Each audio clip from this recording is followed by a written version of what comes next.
हाय, myself Himanshu Agarwal.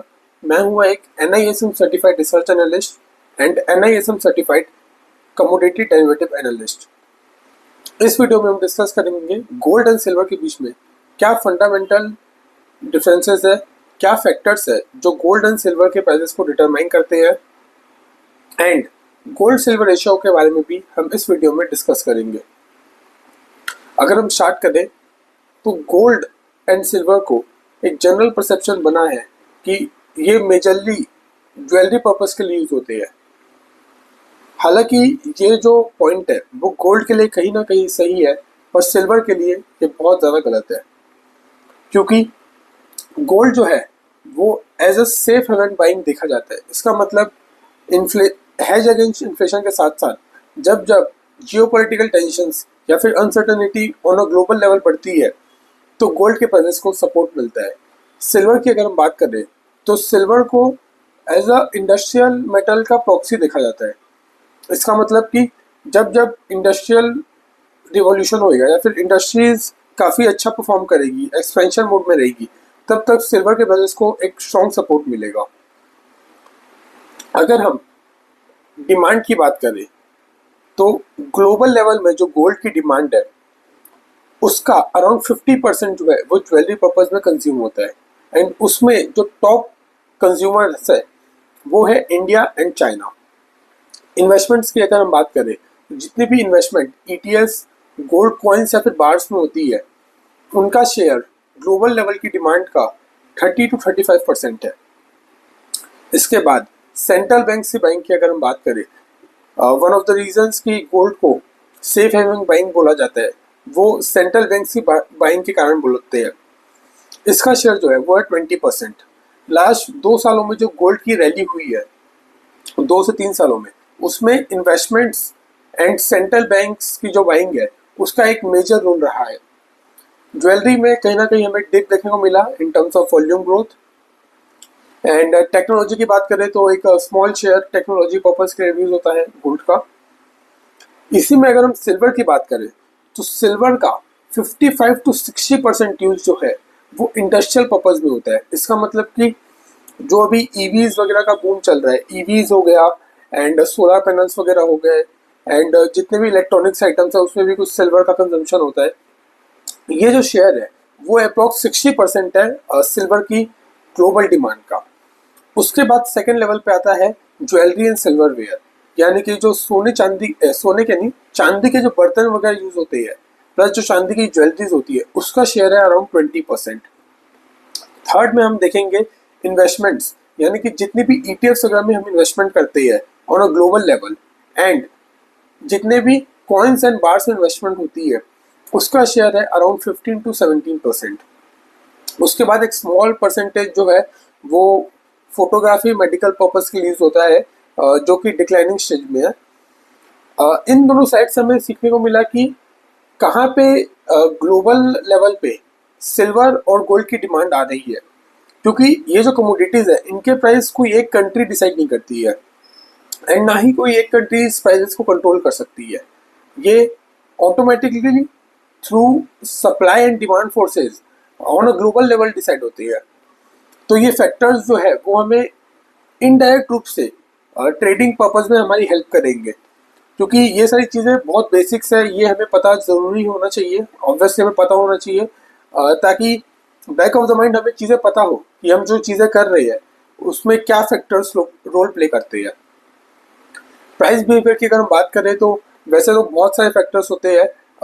एक US के datas होते हैं, फिर चाइना के इंडस्ट्रियल डेटाज होते हैं, एंड फिर जितने भी सेंट्रल बैंक्स हैं मेजर उनकी जो इंटरेस्ट रेट पॉलिसीज हो गई, डॉलर इंडेक्स हो गया, तो बहुत सारे फैक्टर्स होते हैं। इसके ऊपर एक अब डेडिकेटेड वीडियो बनाएंगे एंड उसमें सारे फैक्टर्स डिस्कस करेंगे और उनके क्या इम्पैक्ट होते हैं गोल्ड एंड सिल्वर पे, वो हम डिस्कस करेंगे। बट अभी अगर हम एक ब्रॉड लेवल से देखें तो जो मेजर फैक्टर जो गोल्ड एंड सिल्वर के, खासकर गोल्ड के प्राइसेस में जो फैक्टर रोल प्ले करता है वो है जियोपॉलिटिकल टेंशन एंड अनसर्टेनिटी।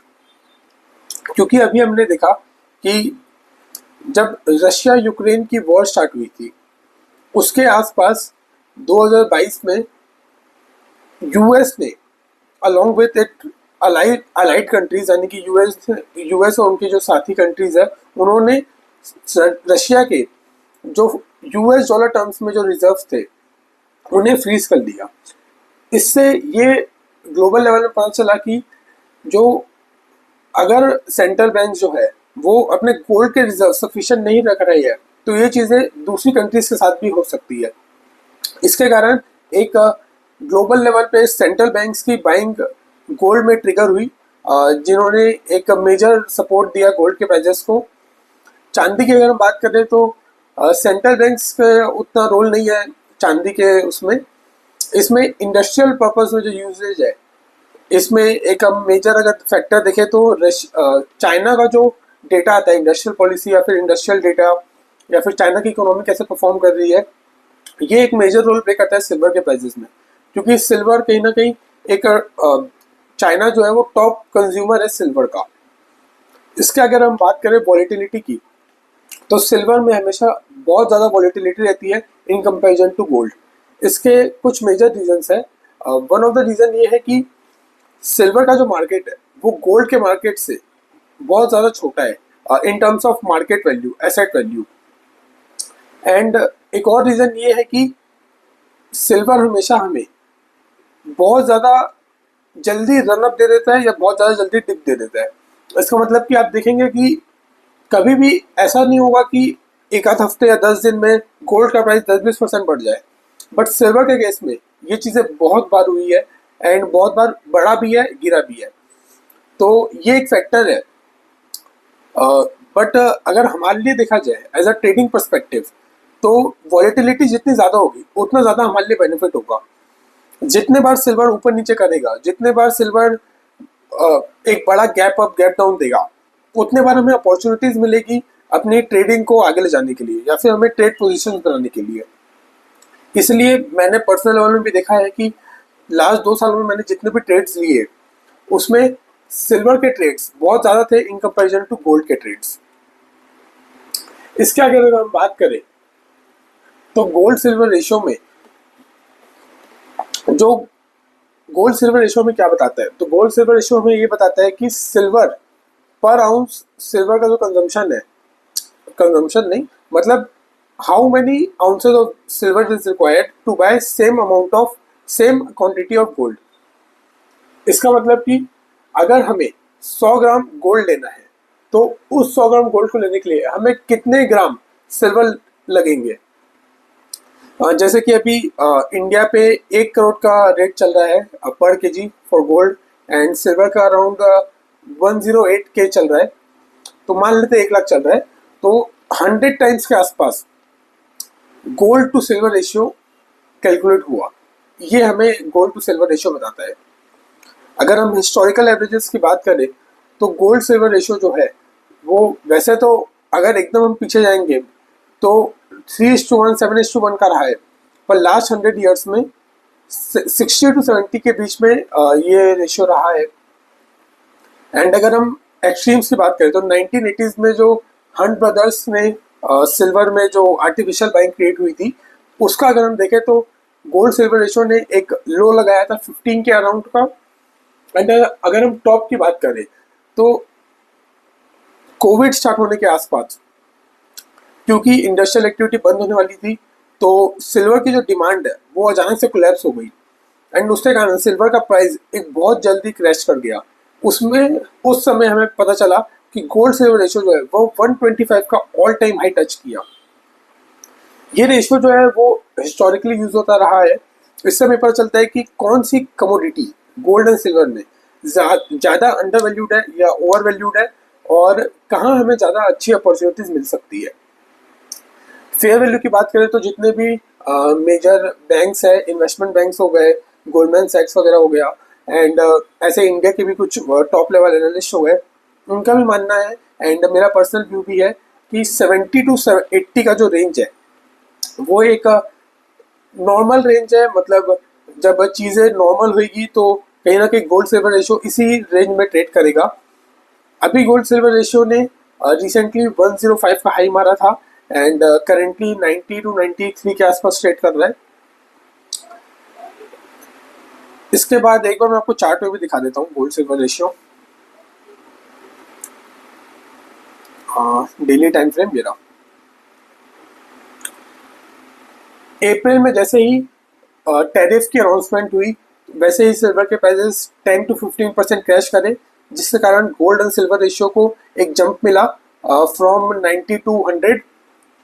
उसके बाद मेजर एनालिस्ट और एक व्यू बन गया था मार्केट में, ऑल ओवर द मार्केट, कि कहीं ना कहीं गोल्ड सिल्वर रेशियो जो है वो बहुत अच्छे लेवल पे है, मतलब आप गोल्ड सिल्वर रेशियो में बेट कर सकते हैं।